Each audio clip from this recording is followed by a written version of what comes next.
Today, we're diving deep into the magnetic, and let's be honest, pretty paradoxical appeal of Massimo from the movie 365 Days. He's a character that gets people talking, for sure, and we're gonna get right into the mechanics of why he works on us. All right, so let's just jump right into the big mystery here. How can a giant, walking red flag feel like a hero? I mean, on paper, Massimo is controlling, he's obsessive, he is so dangerous. And yet, so many people see him as this perfect romantic ideal. What is going on there? Well, this right here is where the magic trick really happens. The movie is just brilliant at taking actions that should set off alarm bells and turning them into feelings that seem super romantic. You see it right here. His control, that gets reframed as protection. His obsession, no, that's devotion. And all that danger, that's just passion. See how that works? Okay, so let's start from the top. To really get why he's so appealing, we have to look at how the movie introduces him to us. Right from his very first scene, he is set up as this incredibly commanding, totally magnetic figure. Yeah, this story does not mess around. It immediately establishes him as this powerful, classic, bad boy archetype. You can almost feel his aura of control, right? And this isn't just a random choice. It's plugging directly into a very old, very compelling fantasy that we've seen in stories forever. But here's the thing, it's not just good storytelling. There's some real psychology going on here. Why are our brains kind of susceptible to this type of character? Let's unpack the psychological triggers that are being pulled. So his appeal really stands on these four pillars. They all work together to create this really powerful illusion of romance. And we're gonna break down each one and see exactly how that trick is done. First up, let's talk about confidence. Massimo walks through the world with this absolute certainty, you know? Every single move is deliberate, and psychologically, we're just drawn to that. Confidence signals competence to our brains. We see someone who seems to have chaos totally under control, and we read that power as safety. It feels like he's the one who can protect you.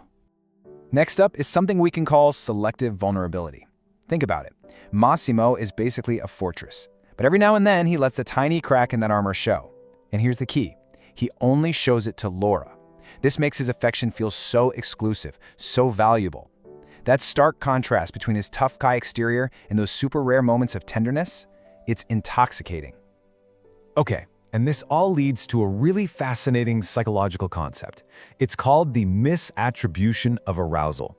And what that basically means is that our brains can get their wires crossed. The story puts you in this state of high alert. You're feeling fear, anxiety, a ton of tension, and your brain can easily mistake all that intensity for romantic attraction. So here's how the movie pulls this off. It's simple, but man, is it effective. It's a three-step process. Step 1, Massimo creates constant fear and tension. Step 2, this kicks your emotional arousal into high gear. And step 3, your brain, trying to make sense of it all, misinterprets that intensity as attraction. The story is literally using danger to cook up the feeling of love. But you know, it's not just what's happening inside our own heads. The film itself is playing an active role here. It's using very specific storytelling tricks to guide our emotions and control how we see things. And the filmmakers are total pros at this. It's like emotional alchemy. They take a toxic trait and spin it into gold. So what is obviously obsession? It gets presented as unwavering focus. His intense need for control?